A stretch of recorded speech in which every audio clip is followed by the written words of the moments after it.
Alors, petite vidéo sur les formules d'addition et de soustraction des cosinus et des sinus. Elles sont très importantes parce qu'elles permettent de démontrer beaucoup de formules, comme par exemple cos carré de x plus sinus carré de x qui est égal à 1 pour tout x appartenant à R.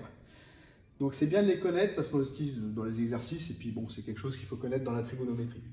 Alors maintenant, c'est des formules quand même qui sont un petit peu compliquées et il va falloir essayer de trouver un moyen donc de les apprendre de la manière la plus simple possible. Alors, moi je vais vous donner quelque chose qui est très simple, c'est qu'en fait le cosinus, il faut savoir qu'il est raciste et menteur. Raciste et menteur, pourquoi? Parce que, regardez ici, le cos est en rouge, et là on retrouve donc les deux cosinus en rouge ici, et on retrouve du coup les sinus complètement séparés des cosinus. D'accord? Il est en plus menteur, pourquoi? Parce que quand j'ai plus, du coup je me retrouve avec un moins au milieu ici, et quand il annonce moins, je me retrouve finalement avec un plus ici.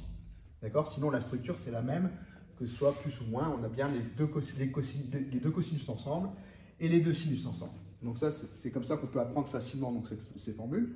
Ensuite, pour le sinus, alors le sinus, c'est le contraire, lui, il va mixer et en plus, il ne ment pas.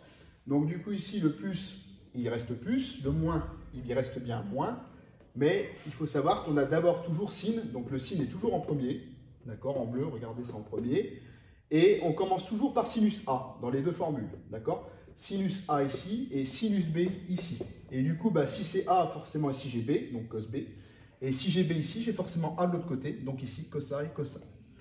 Voilà comment on peut essayer d'apprendre ces formules-là.